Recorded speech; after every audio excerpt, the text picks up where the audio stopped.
This is my 95 Nissan Hardbody. 1J VVTi swap.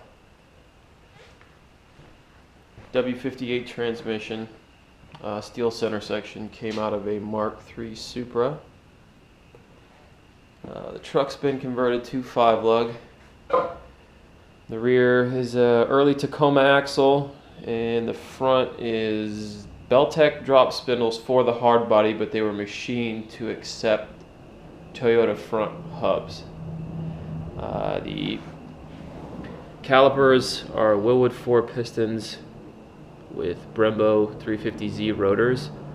I believe the caliper mount kit was for a 240, and with just a little bit of modifications you can get it to work on the hardbody. Let's see, engine is solid mount. Solid mounted in the front. It's got a polyurethane tranny bushing. This engine is mounted a lot lower than you people usually mount them in this truck. I don't know if you can see, but the cab is body drop, but it's sitting probably about 3/4 of an inch over the cowl. The cowl is sitting 3/4 of an inch over the engine. Tranny, the oil pan is sitting level with the front cross brace.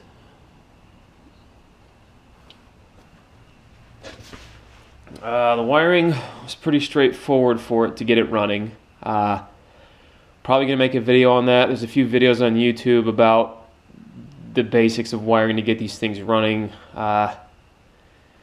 Few of them are really just not that great. One guy does a good job, but then towards the end he's got an ECU and he doesn't really show an up-close view of the actual wires you need.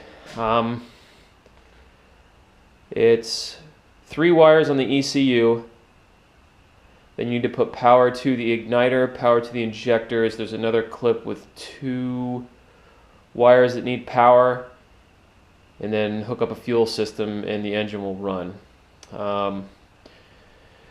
If you have a VVTi swap and do not have a MAF, that is a Toyota part number, and that come off an LS400. I think I picked it up on eBay for 80 bucks. It came with an extra igniter because it did not have the MAF when I purchased the engine. Cab's body dropped right now. It's just kind of sitting level, taking some measurements, getting some stuff together for now.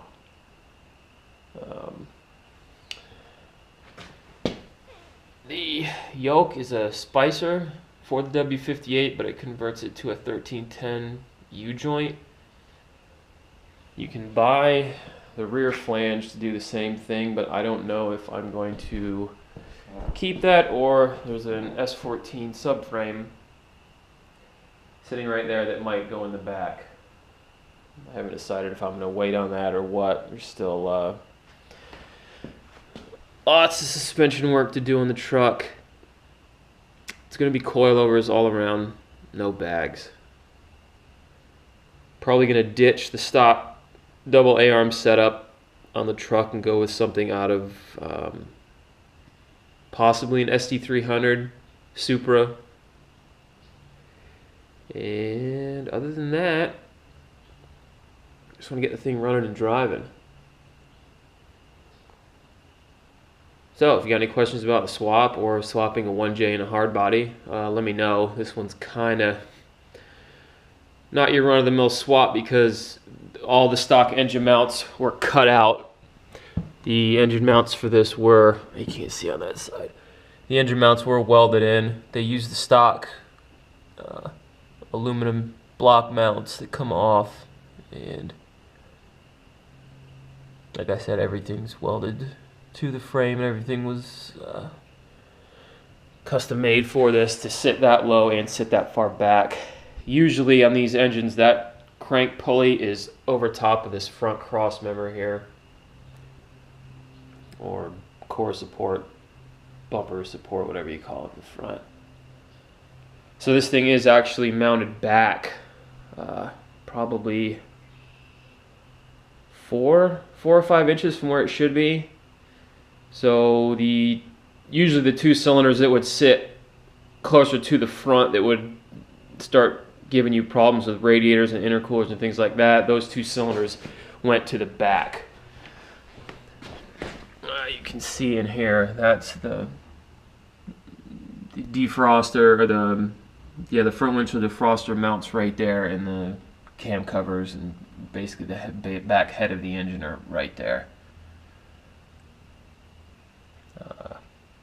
Start working on the firewall and floorboards soon, floor pans, get some of this stuff cut out. Torsion bars are still in it. They're gonna go. But other than that, just keep plugging away. So if you got any questions, ask away. If not, stay tuned for the next video. Don't know when that'll be, don't know what that'll be. Alright.